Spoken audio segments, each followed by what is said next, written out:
Olá Floripa, olá Brasil, olá mundo, eu estou aqui André Patunas, este é o programa Vida Inteligente, trazendo mais uma vez nosso querido amigo e irmão Jorge Antônio Ouro no programa da série Mosaicos do Novo Ciclo de número 278, isso.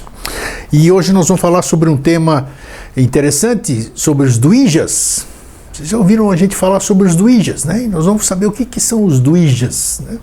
Os nascidos de si mesmo, os nascidos duas vezes. Muito interessante. Mas antes disso, eu gostaria de até trazer um fato interessante. Alguém escreveu na seção de comentários do YouTube que fez uma crítica construtiva para mim. Pô, o apresentador fala do convidado como se todo mundo conhecesse ele, né? Porque eu nunca apresento o Jorge quando a gente faz o programa, né?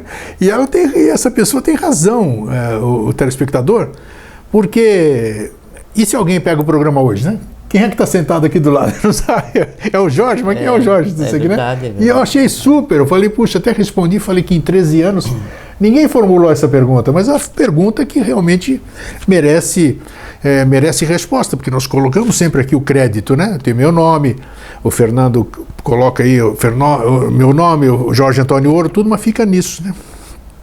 Mas o nome dele, você pode pesquisar na internet, quem está assistindo o programa hoje, o Jorge fala, é melhor você falar sobre você aqui, né, para os postulantes daqui para frente que assistiram o nosso programa, né? Quem é o Jorge, hein? Não tem nada para falar. Primeira vez que você me pergunta. Mas aí você vê que interessante, eu até comentei com você antes da gente começar a conversar, né? Então o Jorge sou membro da Sociedade Brasileira. Membro da Sociedade Brasileira de Eubiose, há isso. Muitos anos, né? Muitos anos, e está aqui a cada 15 dias para bater um papo conosco, porque aqui nós batemos um papo. Isso já são 13 anos que a gente faz isso. Então é isso. Então, mas a pergunta eu achei muito oportuna, que é legal. Faz com que as pessoas vão... eu peço desculpas realmente o tipo de conhecimento que a gente troca... que a gente oferece, né? Sim. Então daí ele não pressupõe nenhuma formação, nenhuma titulação. É verdade, então, tem razão. Podia discorrer o currículo aqui, não faz diferença. Porque nós não damos certificado, não damos curso, não cobramos nada. E também não é um conhecimento acadêmico, que no passado não é tecnologia, né? E mesmo se é o conhecimento filosófico, o fato da pessoa ter feito escola de filosofia, ou pós-graduação de filosofia, ou não sei o que seja, ou há 500 anos em alguma instituição, também não importa. O que vai importar é como que ele vai compartilhar aquilo que ele pensa ter aprendido. E sim, para aí, né, sem nenhuma outra qualificação. É verdade. Né? Mas de qualquer forma eu achei maravilhosa a pergunta. Pelo menos referenciar a qual instituição eu faço parte. Isso é importante. Eu sou membro, sou discípulo, né, na Sociedade Brasileira de Eubiose já há alguns anos. Exatamente, está aí. Então é isso. Bom, o que mais eu tenho? Eu tenho alguma coisa para lembrar? Acho que não. Lembrando para vocês, claro, tem alguma coisa para lembrar. Que no dia 1º de dezembro desse ano, Jorge e eu estaremos em Itaparica, na Bahia, né? Sim. Vamos ter o sexto encontro dos amigos do Mosaicos do Novo Ciclo, né? Exatamente. No dia 1º de dezembro. E no dia 2 de dezembro tem um encontro, né? O encontro do Sistema Geográfico Itaparicano. Então é um bom, como é que se diz? É um bom programa para quem se afina com o que a gente conversa, com o que a gente fala todo esse tempo. Então está aí o convite. Procurem estar na comunidade. Fala, Jorge, o que é? Não, que daí esse ano a gente vai conversar sobre sinarquia o dia inteiro. Isso, sinarquia o dia inteiro. Então vai ser muito interessante, vocês vão poder interagir, vão estar 2 dias ali. E é bom porque sinarquia é um assunto, não é complexo, mas é vasto, né? Então. E completamente desconhecido. E geralmente quando a gente tem para conversar assim, 1 hora, 2 horas, 3 horas para conversar sobre um assunto, não dá para expor nada. Então, esse aí vai ser o sábado inteiro, né? Como é o dia todo, daí vai dar para trocar ideia de uma forma mais tranquila, né? E vai ter audiovisual para acompanhar, então vai ficar muito legal, né? Tá aí o convite. Então, entre no site aí, na comunidade Vida Inteligente do Facebook, ou então escrevam para mim assim que eu passo os dados aí para as pessoas que quiserem se inscrever. A taxa simbólica é menos do que qualquer almoço que você faça em qualquer lanchonete, tá? Então é isso, o mais importante é a gente estar congraçando junto e fazendo coisa, ocupando nosso tempo com coisa boa. Bom, Jorge, Duija é um nome portentoso, né? Um nome pesado, pesado não, forte, Duija. A gente sente que o que é o Duija e por que existe essa... por que é o nascido duas vezes, né? Esse nascido duas vezes vem também de alguma citação bíblica ou coisa parecida, de que diz que para você acontecer alguma coisa, acho que nós já falamos superficialmente em algum outro programa, que você teria que nascer de novo, né? Ou experimentar a segunda morte. Fizemos 2 programas, se eu não me engano, sobre a segunda morte. Tem alguma coisa a ver com o Duija? Nada a ver? Não. Putz, então que bom que você vai esclarecer. Eu já comecei o programa fazendo confusão. Vamos lá. Não tem... Nada a ver? Não. A segunda morte é o contrário, ela só vai acontecer para aquele que não tenha conseguido o estado de Duija, né? Ah, legal, então vamos lá. Olá a todos. Bom, agora não deixa ele falar, né? É muito bom estar aqui conversando. Então, assim, olha, Grego.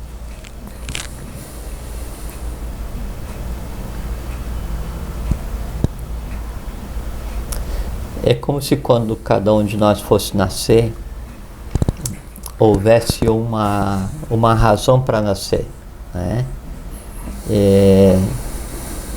E essas razões que nos levam a nascer, então aí é o karma individual, a família que a gente escolheu, a nação que a gente escolheu, o momento em que a gente escolheu, o que cada um tem de tendência negativa, o que cada um tem de tendência positiva. Então é como se fosse uma mistura alquímica que vem desde o início dos tempos, né? E aí isso vai resultar em formar o veículo para que um ser o habite, né? O veículo para que o ser o habite, ele vai ser dado pelo pai e pela mãe, e pelo local onde eu escolhi nascer, porque a matéria para compor o corpo de cada um de nós, em parte ela vem do próprio local onde está se processando o nascimento, né? Por isso, e a gente já conversou da tradição de enterrar, né, ou sepultar na terra natal, é para devolver a matéria ao seu lugar de origem, né?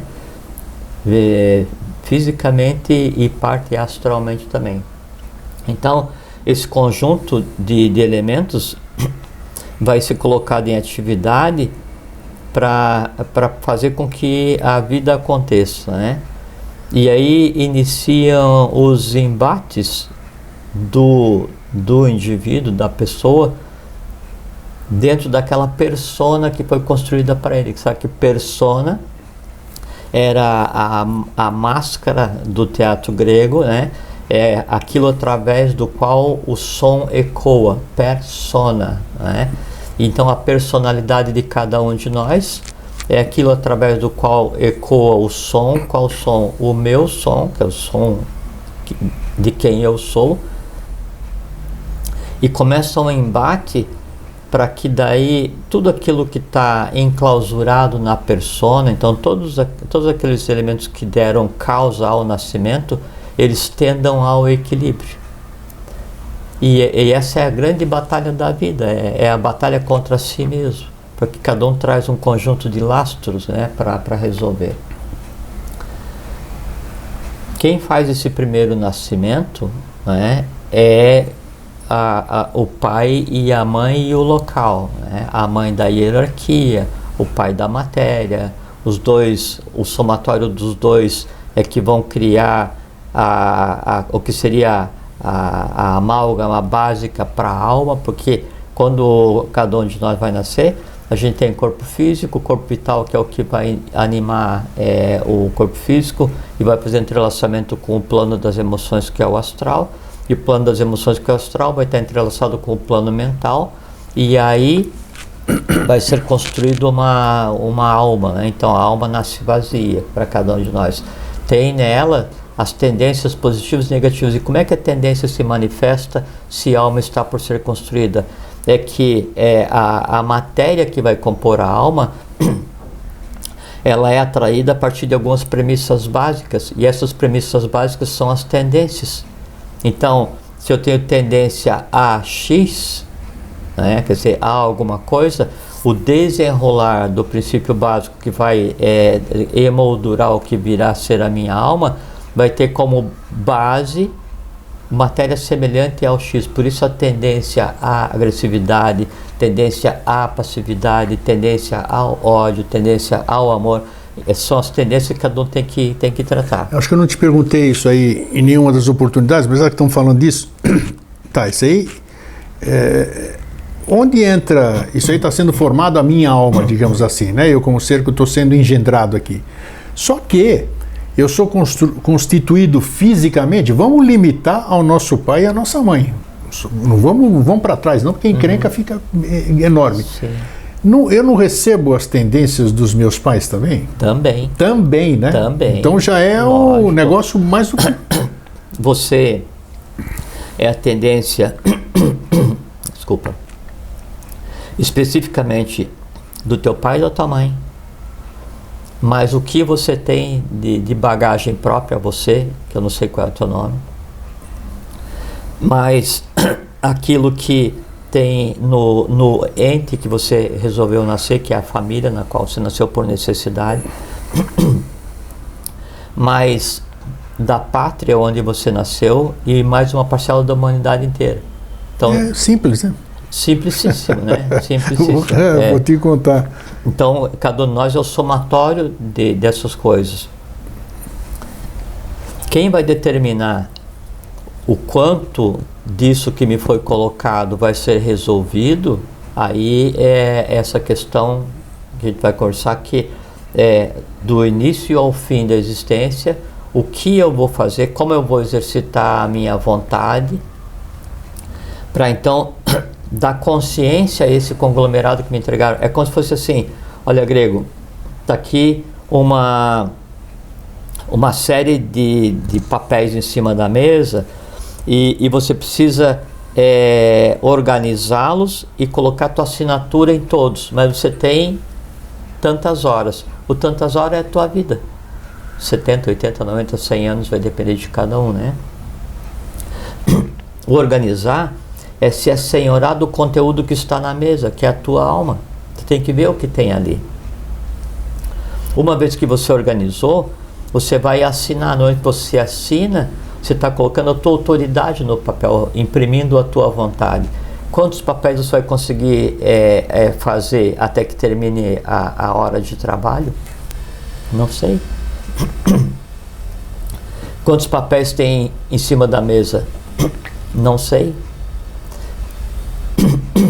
Qual é a ordem ou desordem dos papéis? Não sei. Varia de pessoa para pessoa. Isso é a alma de cada um. Então, o conjunto desses fatores nos leva a nascer. Tanto é que quando você não tem nada a resolver, a opção por nascer não existe. Você continua existindo sem ter que vir. Então você falou, olha, agora você me deixou com uma dúvida. Sim. Porque você falou que agora você falou que a gente já vê um monte de coisa que já vem com a nossa alma, né?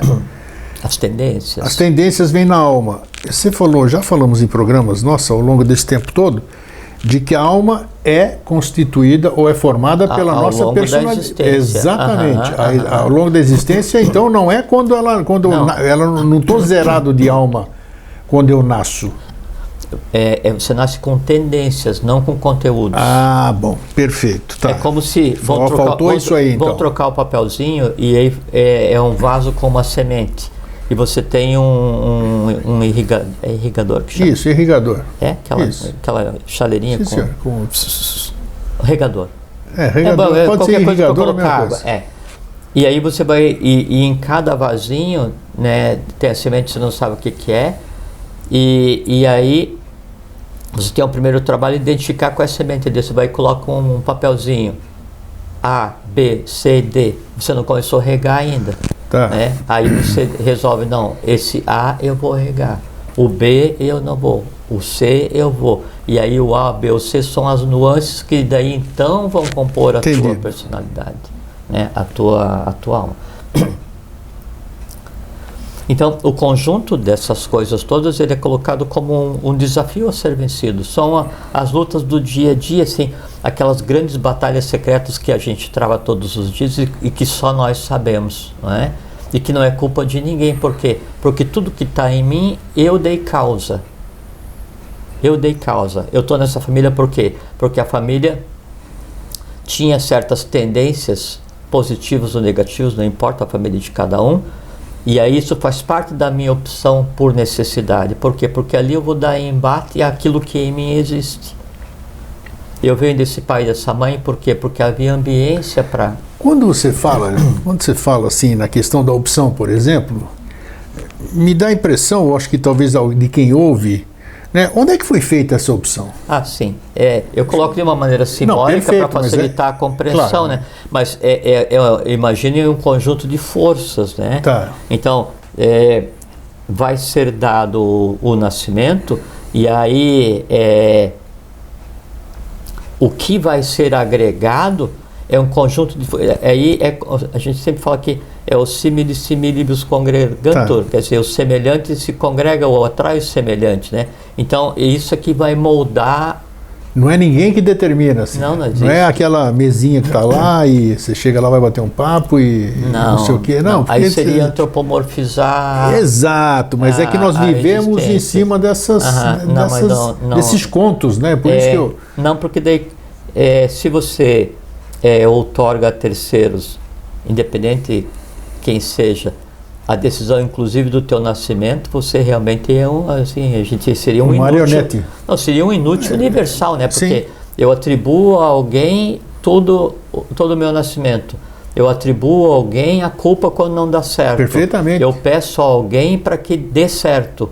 Eu reclamo quando dá errado, né? Eu peço perdão quando eu faço errado. Porque assim, eu sempre estou pedindo, buscando, a má compreensão disso é que dá esse treco aí do tal pecado original, que não existe essa coisa. Mas é que fazem você pensar de uma maneira errônea, né? O Adão é a raça adâmica. Né? E a questão do sexo, ela apareceu em meados da raça lemuriana, quando houve a polarização de prana e se criou o masculino e feminino, né? Foi um poder que foi dado. É que são abordagens que as crenças das pessoas oferecem, e aí cabe à pessoa deslindar, né? Assim, descobrir o que existe naquele simbolismo que é oferecido. Se você pega qualquer um livro que é base das religiões, são livros exotéricos, mesotéricos e esotéricos com essa. Então há um conhecimento oculto de valor, só que a pessoa tem que descobrir o que tem ali, porque senão ela fica ligada só à letra, né? Como diz o professor Henrique de Souza, a letra que mata e não ao verbo que vivifica. O que é o verbo? O verbo é o esotérico, é o segredo que está ali. E a letra que mata é aquilo que está escrito e pode ter sido escrito por mão desautorizada ou que não tivesse compreensão perfeita do que ali estava acontecendo, né? E aí isso nos induz a ficar numa situação de dependência que não leva ninguém a nada. Perfeito.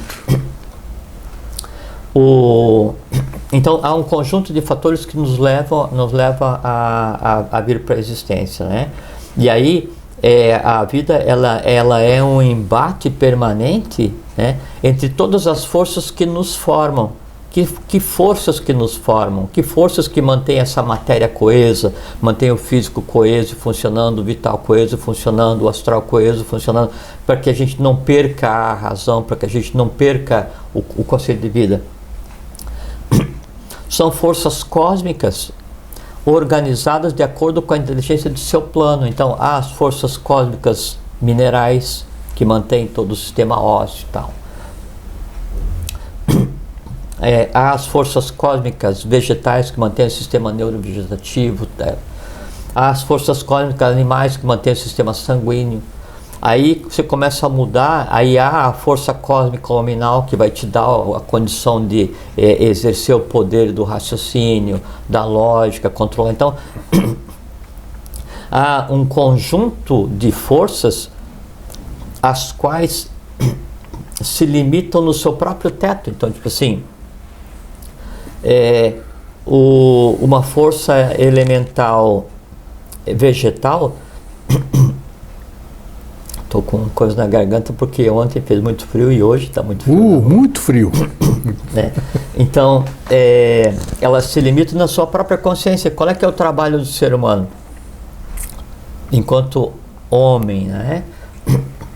É fazer com que aquela força, ela, pelo fato de estar vinculada à tua vida, ela termine aquela experiência dela com uma consciência adicional. É como se aquela força elemental inconsciente estivesse vivendo junto contigo, na esperança que você, enquanto superior, lhe desse consciência. É a mesma coisa que se faz simbolicamente com relação à divindade. Há uma busca de contato para que eu adquira consciência. Então a vida é fazer com que todas essas inteligências, essas forças que existem em cada um de nós e que mantêm o conceito de vida, elas adquiram consciência. E como é que eu adquirir consciência? Aí vem a questão do exercício da vontade e a busca do conhecimento. Senão não tem caminho, né? Tá complexo. Tá bom, hoje tá com o bichinho do rum. Então, assim,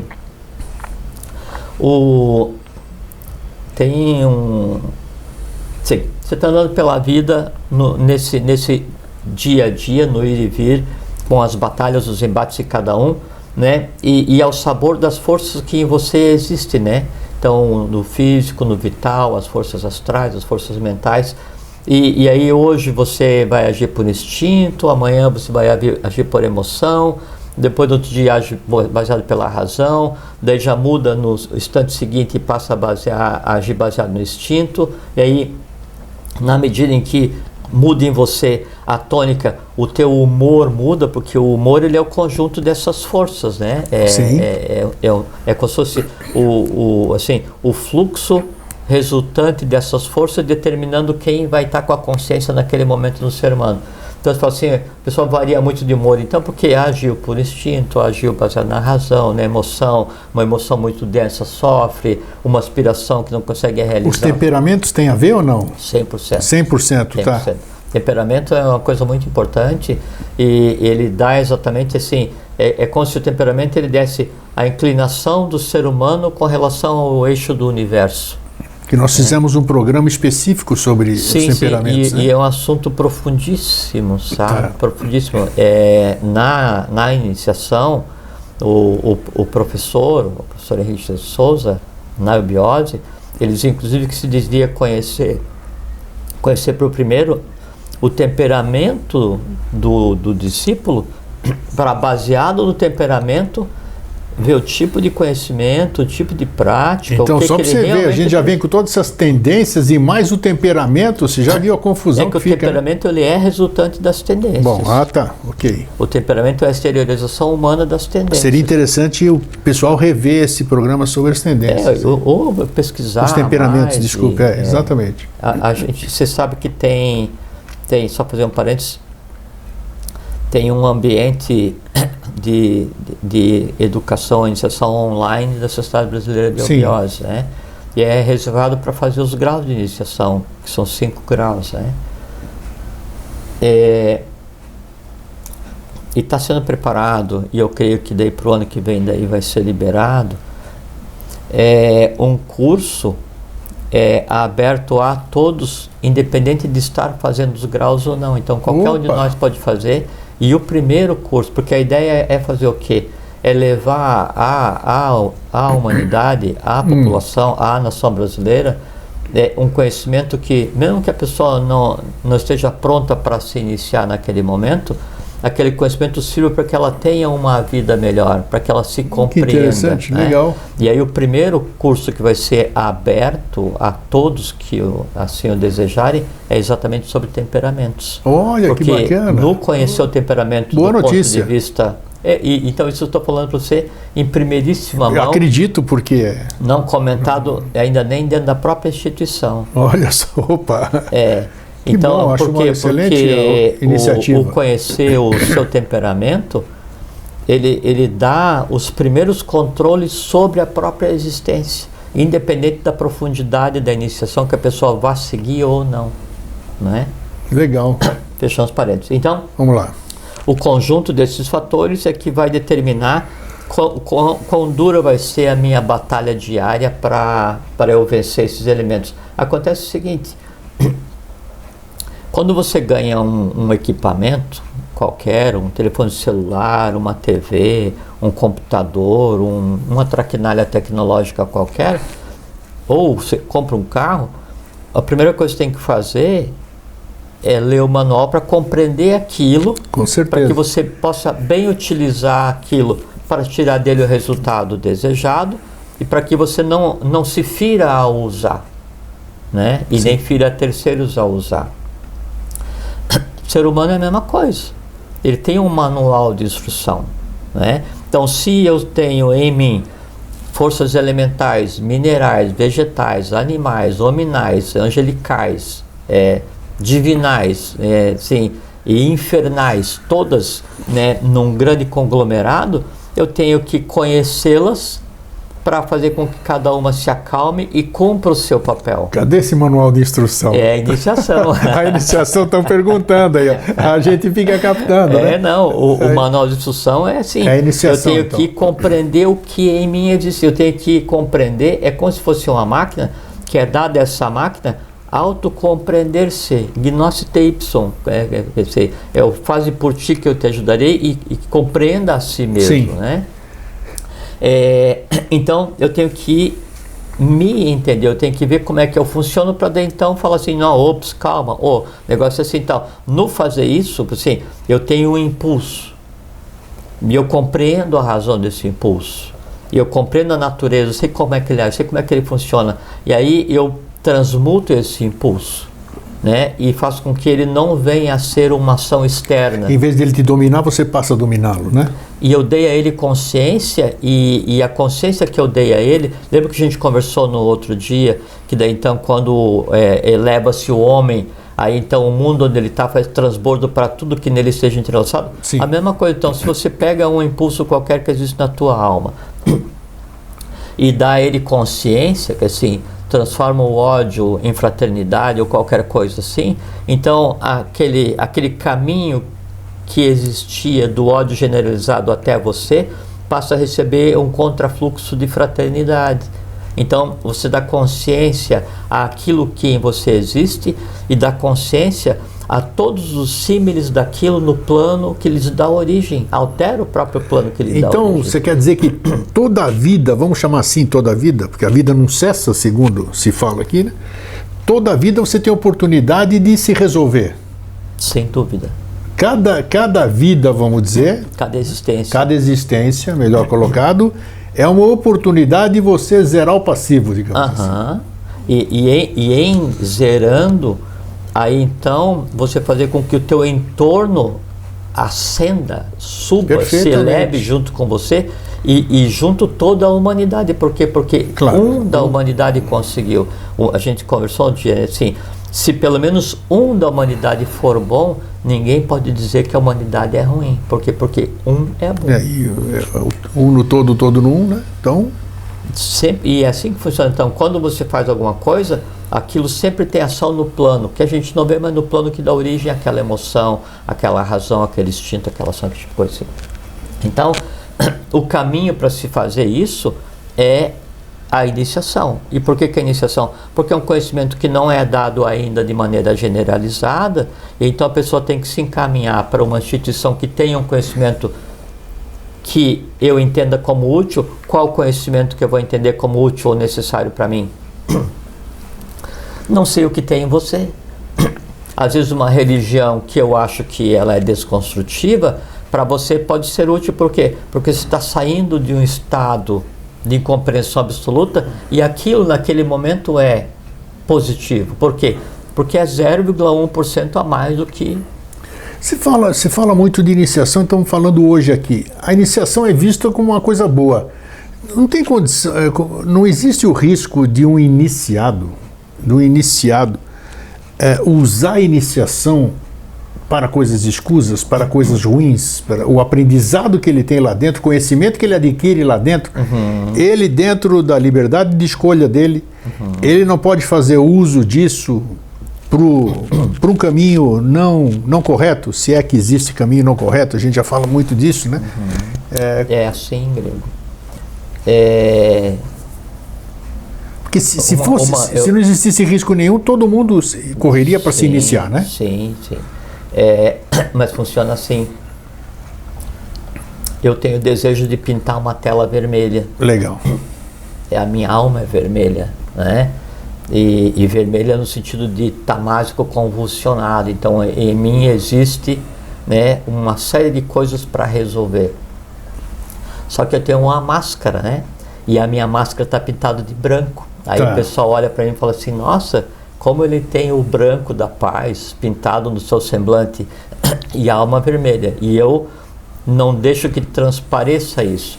Daí eu vou entrar numa escola de iniciação e aí, como eu tenho a face branca, eu vou ter acesso ao conhecimento inerente àquilo que parece que é o que eu desejo. E me dão tintas brancas.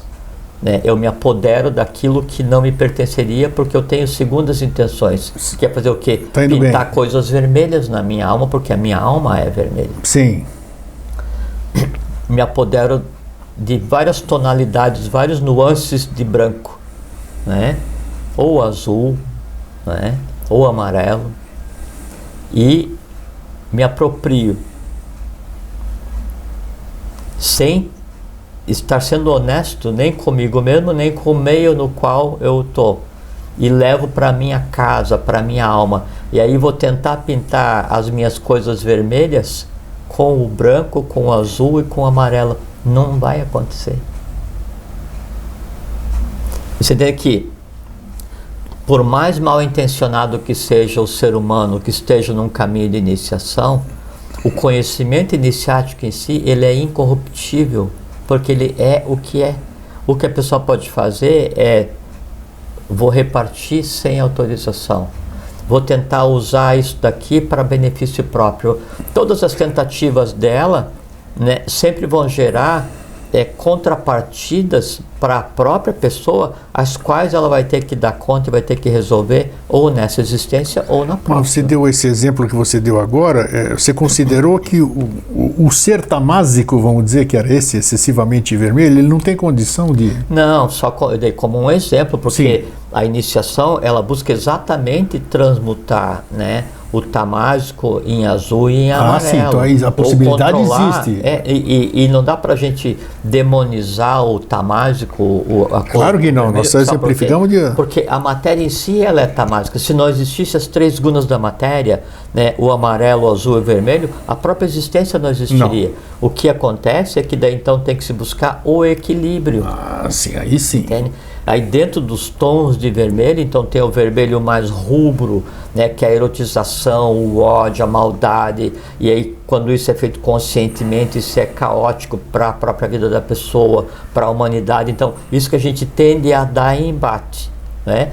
Eu usei como exemplo porque eu não consigo transformar uma tinta em outra. Sim. Né? Eu consigo pegar azul e amarelo e fazer verde. Por quê? Porque o verde tem em si a alma do azul e do amarelo. Porque eu disse, se você começar a botar muita coisa, mais cor branca em cima do vermelho, muito mais, no fim você vai acabar... Ele vai ficar o quê? Rosa, né? E aí... Perfeitamente. E o que é o rosa? O rosa é a cor que tem, assim, quando você emite uma emoção de amor universal para todos os seres, a cor dessa emoção... Que a gente mentaliza é a cor rosa. A cor desse ser é rosa. Por isso que assim, você pensa que o mundo é cor de rosa, é porque a cor do amor, do ponto de vista oculto e invisível, é rosa. E você disse muito bem, o vermelho, e dá-lhe colocar branco, ele vai tender a ficar rosa. Com certeza. O que eu não posso é usar o branco para querer pintar vermelho. Não vai acontecer. Não vai acontecer, tá? Vamos dar sequência. O caminho para isso é a iniciação, né? E lembrando sempre que daí a pessoa vai buscar o caminho, ou vai buscar uma iniciação de acordo com aquilo que nela exista. Sem dúvida. A gente conversou outro dia um exemplo. Eu estou dentro de uma reunião, né? Uma cerimônia qualquer, e tem vários grupos de pessoas, né? E eu falo determinado idioma. Eu vou me aproximar do grupo que fala o idioma que eu conheço. né? Então, quando eu vou para uma opção de religião ou de iniciação ou para uma escola, é porque daí o que tem naquela escola está em você. Aí a gente julga assim, mas essa escola ela é errada ou ela não ensina aquilo que de lei seria necessário. Calma, porque daí a pessoa, em estando ali, ela tenderá a perceber que aquilo já não é mais a realidade dela e irá para um outro caminho. Então, e por isso que são N existências. Você cai aqui, levanta ali, fica de joelho, fica de pé, anda, corre, volta. O conjunto das 777 existências que cada um tem para chegar com sucesso ao final da jornada é para exatamente isso. Então você pode, ao longo do tempo, usando a tua vontade, para daí com amor, sabedoria, fazer a atividade correta, sublimar, suplantar, né? Assim, transmutar inclusive esse conceito de N existência, de antecipar todo o processo e voltar para ajudar a humanidade. Aí isso cabe a cada um de nós. Então, a iniciação, ela depende do que tem em cada um. Quando você vai começar um processo de iniciação, você, supondo daí que você está numa iniciação que não seja aquela que vai te oprimir, não é aquele caminho que vai te causar dependência, não é aquele caminho que vai tender a te ensinar aquelas coisas desnecessárias, né, de buscar o animismo ou qualquer coisa assim, o ativismo, ou lidar com forças elementais, ou essas coisas, essa mercantilização toda que existe do conhecimento dito esotérico, né? Então, quando você está num caminho, assim, a gente pode dizer assim, um caminho de lei, ou um caminho de Dharma, que, assim, que tende a te dar paz, naquele momento, então, você passa a ser um neófito, né? Um iniciado. Bom, primeiro o iniciado é aquele que se iniciou em alguma coisa, não é um terminado, né?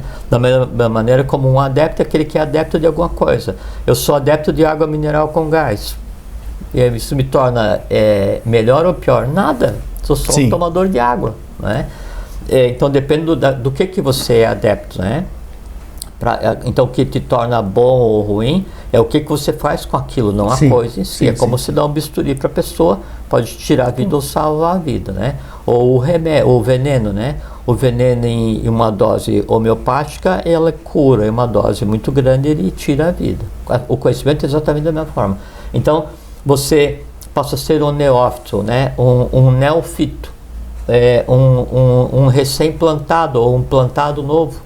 Esse termo neófito, ele era usado tradicionalmente para aqueles que eram iniciados na religião católica. Então, quando convertia alguém no início, né, naquela expansão católica através do mundo novo, sim. Então o neófito era o recém-iniciado, o indígena ou aquele a ferro e fogo forçado a assumir a religião, ele era considerado como neófito. Depois esse termo se usou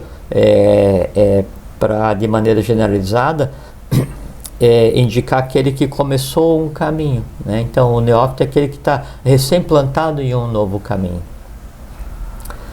Quando você começa então a adquirir o conhecimento em determinado caminho, você começa a dar embate às forças que em você existem, né? As forças físicas, as forças vitais, elementais, aí as forças emocionais, elementais, as forças mentais, elementais, né, que em você existe, a ponto que você vá se assenhorando da tua própria existência e dando consciência àquilo que forma a tua alma, e compreendendo o ambiente no qual você está inserido. Chega um ponto em que daí então você já não mais precisa compreender as forças elementais que em você existe, mas você já consegue compreender, né, as forças que te geraram. Você passa a compreender o próprio universo, a divindade. É um processo de, assim, de você, olhos fechados, se abre os olhos, ainda olhando para o chão, vem, levanta os olhos para o horizonte, levanta para o céu, levanta para o sol. Quando você levantar os olhos para o sol e contemplar o sol e ver o que realmente existe, o teu trabalho está terminado, ali você é um duíja. E o que é um duíja? Você falou de início, é o duas vezes nascido. Então, o primeiro nascimento é o nascimento, é como se fosse assim. Ah, perfeito. O primeiro nascimento é como se fosse um nascimento de karma. Sim. O segundo nascimento é como se fosse o nascimento do eu superior. Então, o primeiro nascimento é aquele, é o do homem e da mulher, que assim, você nasceu do teu pai e da tua mãe, e ele é o resultado de todas as coisas que você tem para resolver. Esse é o primeiro nascimento. Ok. Né? Você se lança numa batalha contra todo o passado que você tem para resolver, que você mesmo engendrou. Assim, é como se você desse embate a todas as coisas não resolvidas pelas suas próprias existências anteriores. Né? Assim, você sempre vem para tentar resolver, para zerar o passado. Você deu embate, compreendeu, equilibrou, harmonizou, zerou e passa a compreender a própria existência, passa a compreender o todo, passa a ver a humanidade. Então, você sai dos olhos fechados para o Atadharma Meru, né? Assim, você vê e compreende até onde a vista alcança. Nesse momento, então você passa a ser um 2 vezes nascido, porque você nasce de você mesmo. Olha só. E na Índia, o processo de iniciação era neófito, duija. Acabou. E do ponto de vista esotérico, esse processo de adquirir conhecimento, andar o caminho da iniciação, então estuda, pratica, contempla, pensa, age, repensa, reflete, sublima, né? E vai no dia a dia dando embate a esses dragões, né? Cósmicos, infernais que existem em cada um de nós, independente da escala. Aí, na medida que você vai compreendendo esse processo, você vai engendrando causas, engendrando atos que contribuem para mudar o próprio plano em que existia aquele dragão, aquele ódio, aquela antipatia, aquela cristalização, aquela ignorância. Então você passa, e veja que é uma coisa muito interessante, porque você pensa que está lutando para melhorar a tua alma unicamente, só que daí o que existe na tua alma são miríades de seres inconscientes que precisam de consciência. E quando você dá consciência a um impulso, um conhecimento, uma emoção na tua alma, você está transformando o plano. Então você passa a agir como um criador universal, mudando um plano de existência. Né? Então, na medida em que você vai criando causas positivas, que daí então mudam você, reconstroem você, contribuem para reconstruir tua pátria, a própria humanidade, você muda o astral, muda o mental, isso tem um resultado do ponto de vista evolucional, assim, muito surpreendente, que é o seguinte: o somatório dessas compreensões, dessas coisas, é que constrói aquilo que a gente falou algumas vezes aqui, que é o chamado corpo causal. Tá. O duija é aquele que possui corpo causal desenvolvido. Só isso. Como é que você... Daí, veja só... Vai lá, complementa. Uma coisa muito interessante. Então tem a Agartha, né? Aí a Agartha, ela funciona assim, ó. Vamos deixar assim. Tem a parte externa, a Agartha funciona como se fossem círculos, né? Independente das cidades, todas elas funcionam como se fossem círculos, né? Vamos nos ater, por exemplo, a quinta cidade, que é a que nos compete, que é a que a gente está construindo agora, né? Então, ela tem a parte externa, como se fosse assim, uma cidadela com um núcleo e como se fosse a harmonia das esferas, né? Do Sol oculto à matéria mais densa. A Agartha, ela reflete em cada cidade, e aí então há é como se fosse um bairro no entorno da Agartha, ou fazendo parte da própria cidade, circular, disposto assim em paralelas, com as construções todas, dizem, né, que é assim, as construções todas iguais e algumas delas subterrâneas, e aí todo esse povo que aqui habita são duijas. A condição Do IJA, então, aquele que tem... Quantos são? Porque você, em alguns programas passados aí, você deu até a população de Agartha. Agora, como nós estamos falando de quinta cidade, que está sendo construída... Não sei quantos seres tem lá, porque está sendo feito. Porque para ter muito do IJA, você adquirir essa consciência que nós estamos falando, você se tornar um do IJA, é necessário ou muito empenho, ou então o Eureka do meu amigo Arquimedes, não, né? Não funciona. Com o Eureka não transforma ninguém. Se você acha o caminho, você vai. Né? Para achar o caminho. Exatamente. Mas de qualquer maneira, você vai ter que construir a questão da compreensão. Isso. Assim, porque não adianta eu achar o caminho sem compreensão. O que você falou em outro programa ali, eu chamar cobra, né? Perfeitamente. Não sei falar com ela, ela me dá o bote. A linguagem é simplicíssima, né? Sim. A linguagem é simplicíssima, né? E há comando tudo. Agora é o seguinte, para quê? Exatamente. Né? Não adianta. Chamou, foge. Ou comanda ou foge. Isso funciona para quem... Assim, outro dia a gente conversou sobre bem dizer e mal dizer. A mesma coisa. Você vai ficar maldizendo as pessoas ou não sei o que por hábito e tal. Você vai criar conglomerados, né? E esses conglomerados, eles não vão conseguir cumprir o fim ao qual você os criou, porque você não tem a consciência nem a força suficiente para comandar os elementais, né? Claro. Aí esse conglomerado, eles se reúnem e atacam a cidadela, que assim, vem aborrecido. Né? Bem aborrecido, é a mesma coisa. Então então você estava falando, continua o raciocínio de Agartha lá. Aí, e veja como uma coisa muito interessante, que o duas vezes nascido, o do IJA, ele é um ponto de chegada do ponto de vista de humanidade. Então, o máximo que nós desejaríamos enquanto seres humanos é chegar a um estado de consciência, corpo causal pronto, né, para ter a compreensão do todo, da vida, você poder ver o visível e invisível como se fosse uma coisa única, você poder se comunicar com todos os invisíveis e visíveis como se fossem a mesma categoria de seres. Então, assim, você passa realmente a ter uma identidade de cidadão do universo. Isso seria o que seria o do IJA, porque você é visto e reconhecido por todos, né? Eu tenho que ser visto e reconhecido por todos? Bom, não posso ser um cidadão, não posso ser um do IJA, um cidadão com plena consciência e um cidadão comum? Não, por todos que eu disse, não por todos os seres humanos, por todos no universo. O universo todo te vê e você vê todo o universo. Entendi. Não, eu estou falando com relação ao invisível. Ok, tá. A existência como todo.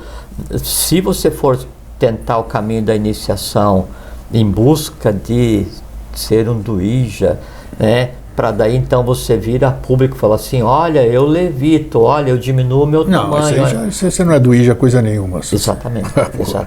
É o contrário. Isso aí. Então você não chegou em lugar nenhum e pensa Foi que o que eu disse do cara usar mal a iniciação, que esse é um exemplo, por exemplo. Então, o que pra gente é um ponto de chegada, que seria você ficar numa condição de do IJA, assim, aquele que nasceu primeiro do pai e da mãe e depois por seus próprios esforços nasceu ou renasceu de si mesmo, né? No passo seguinte da nossa existência, que daí então vamos para a Agartha, ou por enquanto, que depois a Agartha vem para a superfície, então não, né? Porque é questão de tempo, não vai haver distinção nenhuma. Aí esses do IJAs, né? Eles têm todo um processo de instrução, e aí são admitidos vamos usar o termo universidades ou escolas, né, se queira, e aí passa a ser instruído nos mistérios que só estão disponíveis estando nessa condição, que está além da compreensão do próprio processo da iniciação. Caramba! E aí então chega aquele ponto... Então tem escola para duijas. Legal, gostei disso. E dentro da sua tônica ainda, né? E aí chega um ponto em que daí esse ser, essa unidade existencial, ela passa a ter a compreensão, aí então sim, do Atiniat Niatat, né, e daquele momento que antecede a própria criação dos mistérios. Por quê? Porque nada mais é mistério.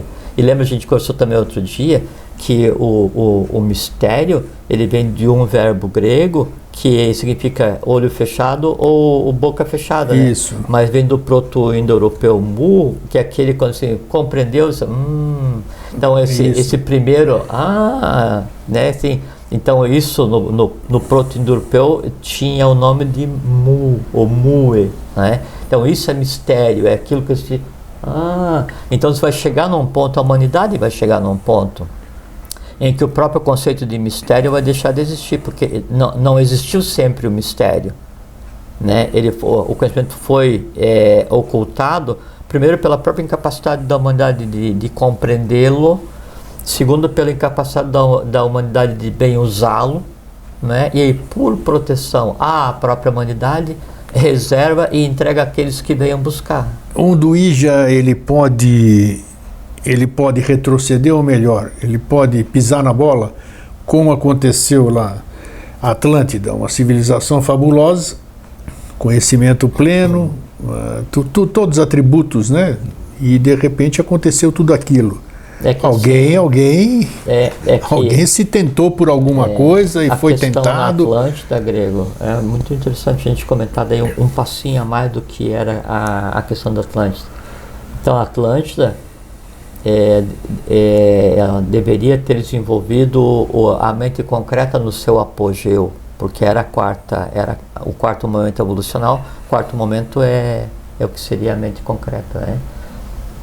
Mas por conta de algumas questões pendentes anteriormente, o estado mental da Atlântida estava ainda no astral, às vezes entre o instintivo e o astral, né? Então, por conta disso, existia aquela questão tecnológica inimaginável do ponto de vista de matéria, né? Alguns desses conhecimentos estão sendo entregues à humanidade agora de 1900 para frente, e por isso que a gente tem visto esse salto evolucional do ponto de vista tecnológico, né? Uhum. Mas você vê que daí hoje a humanidade está despreparada para lidar com a tecnologia, tanto é que usa a tecnologia para prejudicar ou para dominar, ao invés de pacificar e harmonizar. Sim. Similar à Atlântida, né? Só que lá foi mais agudo. Mas aí o problema com relação à Atlântida é que foi assim, uma civilização assim, portentosa, dá para usar a expressão, que aquela coisa gloriosa em termos organizacionais, mas ainda tutelada, né? Ainda o nível de consciência dos seres de maneira geral demandavam tutela. Então os reis atlantes tutelavam, né, os seus súditos, não no conceito de rei súdito como existe em alguns países ou na história humana recente, não era nesse conceito, mas era uma tutelagem em termos de consciência. Por quê? Porque eram despreparados. Então, isso já disse para você aqui algumas vezes, a gente já conversou, que o nível de consciência que se pode chegar hoje em termos de iniciação, em termos de harmonia de raça, é superior à Atlântida. Então, a Atlântida, ela caiu, né? Houve a queda Atlante, por conta do mau uso do conhecimento. Sim. Mas porque não havia um estado de consciência adequado para tudo quanto foi dado. Então, aí é que está. E chegou-se a um ponto... foi complexo. Então, a Atlântida... Não, que tem coisas assim que... No meu ponto de vista... Tem coisas, assim, detalhes da questão da Atlântida, que daí é bom nem conversar, porque assim, é complexo, sabe? Acredito assim, que seja, mas eu vejo a Atlântida... A Atlântida era uma civilização que sacou contra o futuro. Ela foi uma civilização que ela tinha que vir, ela tinha que estar aqui hoje, não naquele tempo lá. Não, se me permite discordar. Claro, do ponto de vista só. Sim, não, é que daí ela não sacou contra o futuro, porque ela era o próprio futuro. E o que aconteceu é que daí, durante o desenrolar, que a Atlântida, ela não aconteceu de maneira serializada, ela aconteceu em paralelo. Então, todas as 7 sub-raças atlantes se desenvolviam ao mesmo tempo, cada uma em uma cidade-estado, em um continente, né? E nesse período em que a Atlântida estava se desenvolvendo, então tudo que havia dependente para resolver do ciclo anterior, tudo que competia a Atlântida e tudo que deveria ser o futuro, tudo sendo remexido ao mesmo tempo, e havia transbordo, havia muitos novos nascendo com um poder considerável, mas ainda sem consciência nenhuma, né? Aí essa mistura... Então, por isso que me deu a impressão de quer dizer, você avança de uma forma... que é um avanço, que é um saque, vamos dizer, ao mesmo tempo você não tem consciência para aquele avanço. É que havia um equilíbrio tênue na Atlântida, que era mantido, mas aí houve uma interferência assim não prevista, tá. E aí essa interferência não prevista, ela causou uma ruptura nesse equilíbrio. No momento em que se rompe esse equilíbrio, aí todas aquelas forças que eram ensinadas, assim, eu citei agora o que é ensinado na Agartha, né? Isso era ensinado na Atlântida. Porque a Agartha é a Atlântida. Sim, né? afundou, exatamente, foi para baixo. Foi preservada, né? E mais todos os outros e mais o que está acontecendo agora. Então isso era ensinado. Só que daí você pega uma pessoa não despreparada, mas temporariamente movida por um ódio qual ela comprou de terceiro, ou ela... muito comum isso. Né? Você se envolve... em uma questão e acaba brigando com quem você não conhece. Que você falou, né? Se não está em mim, não vai. Não vou entrar nessa. E aí você pega essa pessoa que daí não tem o controle, como a gente estava conversando aqui agora, das forças infernais, cósmicas que em cada um existem, né? Quando eu digo infernal, não é no sentido religioso, sim, né? Sim. É de infernos, né? São lugares internos e são conglomerados de poderes que existem em todo ser humano. Você pega uma pessoa que não se domina ainda e dá a ela o poder de dominar uma energia cósmica. Lembra que a gente já conversou aqui sobre os Vimanas? Sim. Né? E o piloto Vimana, primeiro ele tinha que ser um iniciado, ele era um Dvija, né? E aí então ele tinha o conhecimento dos mundos nos quais ele ia navegar, tanto é que ele navegava com o mesmo veículo do visível para o invisível, e dependendo da circunferência onde ele estava navegando, ele usava a energia daquela circunferência, porque são vários tipos de energia. Isso que a gente está conversando já é um saque quanto ao futuro. Então. Vai chegar um ponto em que a humanidade vai se dar conta disso. Quem mais se aproximou do controle de um tipo, de um desse cinturão de energia foi Tesla, né? Então, são vários. E aí, então, o piloto do Vimana, ele conhecia todos os tipos de energia, tanto é que existiam vários tipos de Vimana, porque ele tinha consciência para dominar aquele poder, né?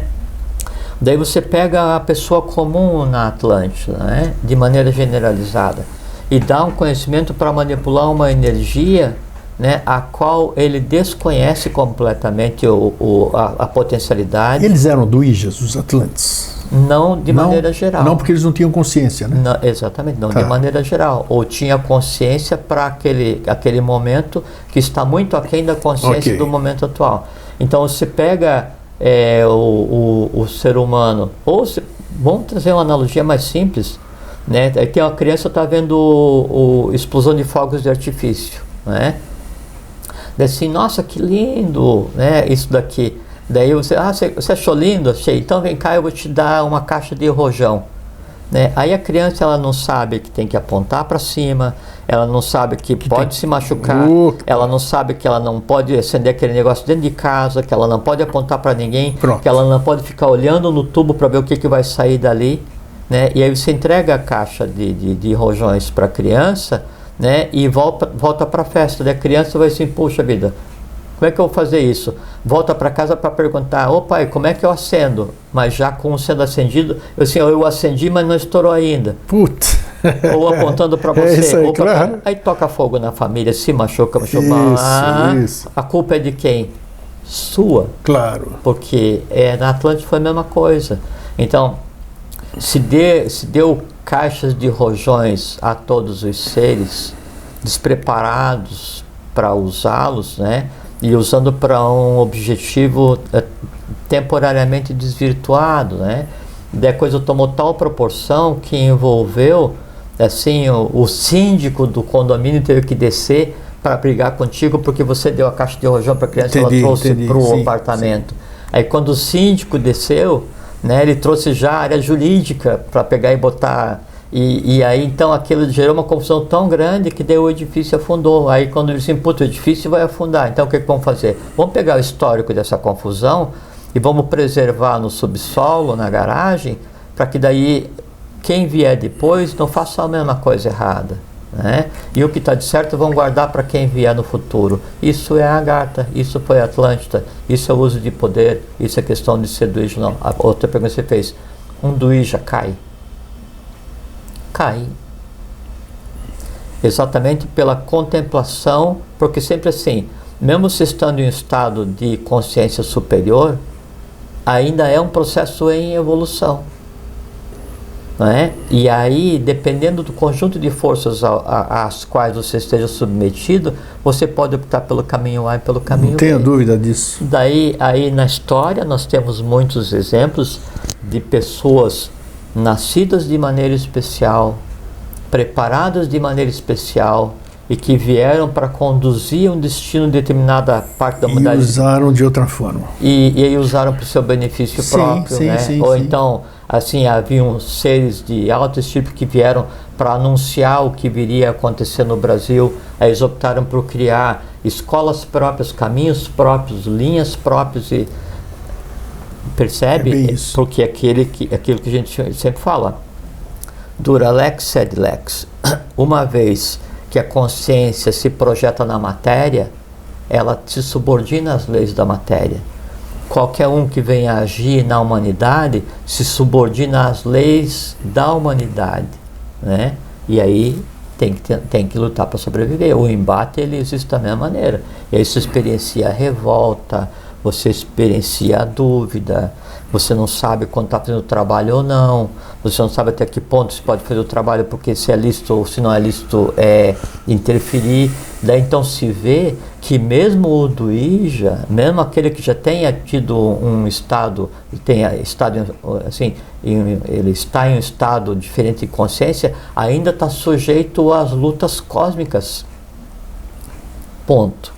Há um outro tipo de questão com relação ao duíja, que daí não é aquilo que se aplica ao ser humano, é um tipo diferente de ser engendrado já como duíja e com uma finalidade específica, mas esse é um assunto esotérico, esse eu não posso comentar. Entendido. Então, perfeito. Tá. Eu já sei até qual é, mas é interessante.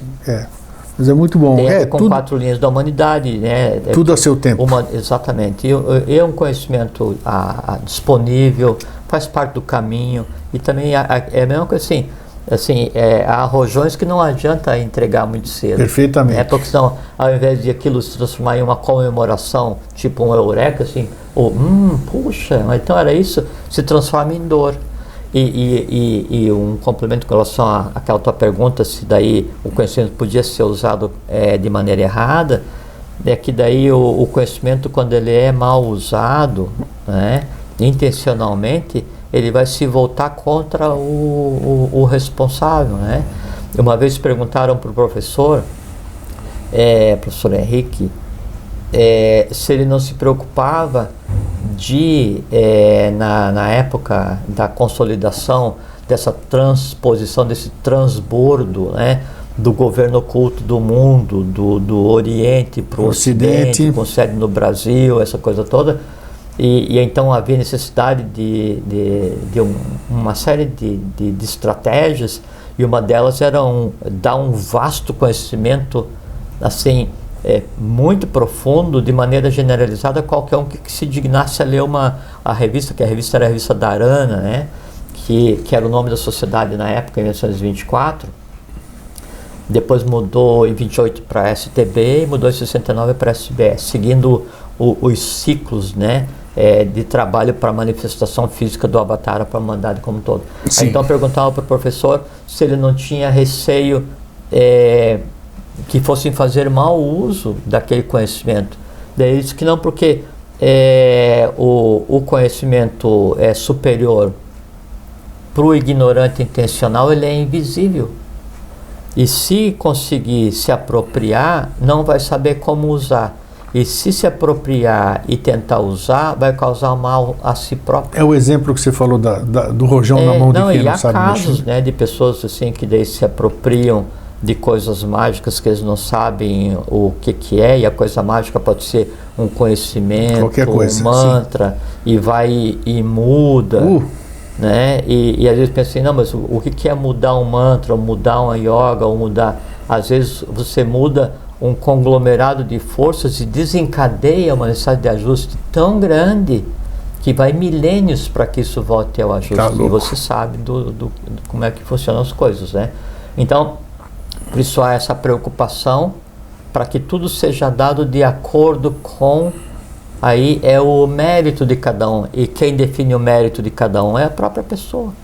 Né? Por isso que a iniciação ela é feita em graus. Né? Você falou, já estamos no fim do tempo, me fascina, sempre me fascinou a Atlântida. Quando eu era moleque, quando eu era pequeno, faziam-se muitos filmes sobre a Atlântida, investia-se muito mais nisso. A razão eu não sei, mas eu estava sempre, assistia mais de uma vez, e era uma identidade fantástica com aquilo lá, ou como se tivesse, não vou viajar na maionese nada, mas eu me identificava muito com aquilo. Qual seria hoje o livro que mais identifica a Atlântida? Eu gostei muito do Santiv Dalveder, né? Aquele do Missão da Índia. Missão da Índia na Europa. Missão da Índia na Europa. Ele narra Agartha. Exatamente, né? Exatamente, ele narra Agartha. Qual filme, qual seria um livro hoje fidedigno que pudesse narrar Atlântida? Atlântida. O conhecimento sobre a Atlântida hoje, ele é esotérico, com S, né? Com S. Do reservado, né? Mas quem chegou mais perto? Rosso de Luna, alguma coisa? Existem fragmentos sobre o conhecimento Atlântico, sobre a vida, estrutura. O próprio Platão, na República, ele narra... Sim, tudo bem. Ele narra Atlântico, que é Poseidones, né? Que é exatamente. Ele está narrando a última ilhazinha que sobrou, né? Tá. Mas existe do Gustavo Barroso, Aquém da Atlântica, que tem algumas coisas aí nesse... Um brasileiro? Aham. Bom, brasileiro, entre aspas, né? Porque esse Gustavo Barroso deve ter sido outra coisa, né? Gustavo Barroso, tá? Tem nome esse livro? Não, assim, é Aquém da Atlântida. Aquém da Atlântida. Tem vários livros que falam sobre o Brasil, o futuro do Brasil, a raça do futuro, mas nas entrelinhas tem Atlântida. Daí tem do Mário Rosso de Luna, de Sevilha ao Yucatán. A Yucatán, sim, senhor. Isso, muito bom. Tem um outro livro já também. Tem em português, hein? Tem um livro...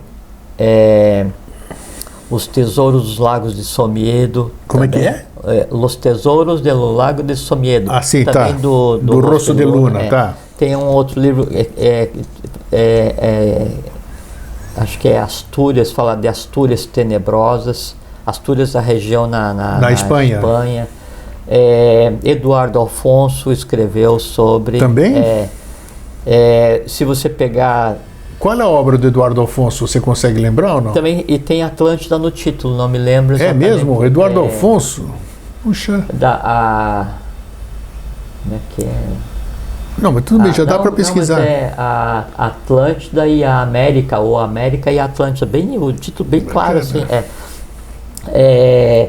O Santiv Dalvedre, então ele narra a Agartha, né, Agartha, missão, sim, né? Só que daí não é um livro só, Missão da Índia na Europa, Missão da Europa na Índia. São vários livros, as missões, né? Missão dos Soberanos, Missão dos Judeus. Isso, exatamente. Ele narra uma estrutura que seria a estrutura da Agartha agora e que era a estrutura da Atlântida. Também quem pode ter um conhecimento que ajude a esclarecer, assim, tudo, são mosaicos, né? Você não vai encontrar um livro. Não vai. Se você encontrar um livro que diga assim, olha, A, B, C, D, esquece. Não é real. Sim. Fragmentos, porque como a gente você está falando de conhecimento esotérico, é um mosaico, né? Sim. Você tem que compor um mosaico em você mesmo. Sim. Tem Antoine Fabre de Olivet. Assim, um grande escritor, ou como a expressão que o professor usava, assim, escreve livros de grande fôlego, história filosófica do gênero humano, sensacional, recomendadíssimo para quem queira ter uma visão né, do ir e vir da humanidade. E sempre assim, eles escreveram com o nível de consciência que eles tinham. Então hoje, assim, se a gente vai ler, então a gente vê assim, daí tem uma coisa que está falha aqui, isso não é verdade, aqui está faltando pedaço e tal. Mas de maneira geral, assim, de literatura disponível à humanidade, assim, às pessoas de maneira geral, muito bons, muito bons. E o conhecimento daí em detalhes sobre, né, aí você tem que buscar um caminho. E buscar, perfeito, mas já temos algum indicativo para ir buscar, então já é importante. Jorge? O importante é ler e procurar buscar informação sobre a Atlântida, para que isso faça com que a Atlântida olhe para você. Isso, porque aí você começa a construir um caminho. Perfeito. Você sabe, a coisa olha de volta, né? Então, tem um minutinho só para comentar? Pode falar. Então, em 1977, acho que foi lançado aquele filme de ficção. 77? Qual foi? Como é que é o som? Que ele tinha uma visão de uma montanha. Sim, foi Contatos Imediatos. Eu assisti 500 vezes aquele filme lá. Então, na semana que eu estava na universidade, né, nessa época, né, na semana que lançou, acho que foi 77, 79, foi isso aí, isso é por ali. Quando saiu o filme, daí eu fui ver. E foi um negócio assim tão impactante. Muito impactante. Porque foi tão familiar aquele treco lá que porque sabe que... incrível. Que, assim, é uma coisa que a gente nunca conversou, não sei se você sabe, né? Daí eu, desde criança, eu desenhava uma montanha, né? Sim. Com um corte e uma cidade embaixo, né? E desde criança, assim, desde pré-escola, né? E eu só sabia fazer aquele tipo de desenho, né? Assim, era sempre uma montanha. Daí quando eu fui ver aquele filme, daí o cara, ele viu uma montanha e eu não sabia. Montanha, daí eu assim, cara, que negócio é esse? Incrível. E como é que a vida nos encaminha, né? E aí eu passei a vida inteira daí, então, procurando montanhas e cavernas para ver onde é que estava aquela que eu desenhava. Foi com a questão do filme, a vida foi como um filme, né? Claro. Até que chegou em determinado momento, que de certo era a hora, daí eu fui em determinado local, né? E cheguei de noitinha, e aí subi a montanha e fiquei lá no topo, e na manhã seguinte o relevo que eu via lá de cima era o que eu desenhava desde antes de aprender a falar. Pronto, conseguiu chegar lá, sim. Né? Legal. E aí eu não sabia que lugar era aquele, mas sabia que aquele era o meu lugar. Né? Aí aquilo dali foi o ponto de inflexão na minha vida, que daí então a partir dali eu comecei a compreender aí tudo, e por que daí eu vi as coisas desde antes de estar, ou da barriga da mãe, essas coisas assim, essas coisas da vida de cada um, né? São gatilhos, por isso essa né? questão, por isso essa questão de a gente olhar para as coisas de lei, para as coisas verdadeiras, para que então nos olhem de volta, e nessa troca de olhares, nessa empatia, né, a gente tenda a começar, né? A andar, para daí então ser um neófito, né? Que assim, e o neófito não é que eu vou entrar na escola ultra, hiper, não. O neófito pode ser em qualquer escola.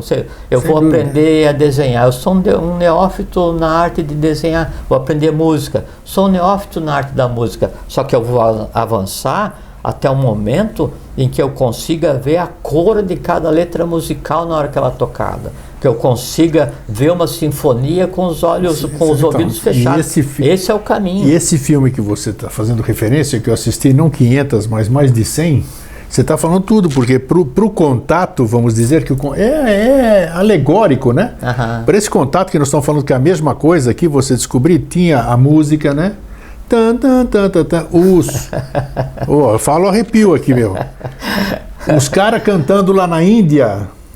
Nossa, olha só. Esse já foi a outra versão. Sabe? Não, eles cantando lá.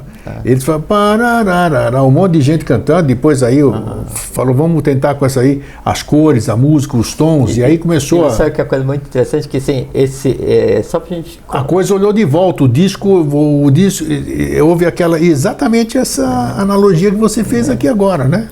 A coisa olhou de volta, foi a chamada certa, a coisa respondeu. Quando vi que o cara ali, dentro de casa, ele pegou e fez uma montanha. Porque com os barros ali, acabou, a mulher mandou ele embora. Mas então não sou só eu que estou louco. Exatamente, não, mas muita gente se identificou com aquilo, não só nessa parte, como nas coisas que cada um tem. Tem algumas, todo mundo tem alguma fixação. E você sabe uma coisa muito interessante, que assim, porque instintivamente ou intuitivamente, todos nós conhecemos os segredos. Por quê? Porque nós vivemos no universo. Perfeito. Então, aí você pega esses filmes que são grandes clássicos, né, da ficção, o Senhor dos Anéis, Matrix, o Harry Potter. Quem escreveu pegou do mundo das ideias, por isso aí. Não, e às vezes ele... Foi buscar. Não só isso, mas aí, intencionalmente, eles usam nomes ou usam coisas que são fragmentos de conhecimento. Sim. Como a gente sabe que aqueles fragmentos são verdadeiros, daí isso dá densidade à ficção e passa a ser uma coisa com a qual a gente se identifica, né? Com certeza. Mas daí não pode se identificar, ou não deveria pelo menos parar, só naquela questão da adoração, a ponto de daí eu me vestir como. Não, aí não tem sentido. Pegar a essência da coisa, né? O segredo é pegar a essência. Não é? E assim, no caso do filme, poxa, quando eu vi o filme, isso aí não pode, não existe esse negócio. Por quê? Porque o cara descreveu a minha vida, porque eu há anos andava por tudo quanto buraco do mundo procurando montanha para encontrar a montanha que eu desenhava. Só que daí, no meu caso, eu encontrei depois, em 85 para 86, eu encontrei a dita cuja, né? Aí a partir dali, aí a vida tomou o seu destino, né? Aí eles viram que você tinha que me conhecer, não levaram você, falaram... É isso aí. Falaram, não faz o nosso tipo, deixa ele aqui embaixo, meu. Então é isso aí, Jorge. Obrigado. Foi um bom programa, muito bom, foi esclarecedor. Uma felicidade poder conversar. Gostoso conversar esse tipo de assunto. E fica aí o nosso fraterno abraço e um feliz sempre. Fiquem bem, fiquem em paz, tenham uma boa vida.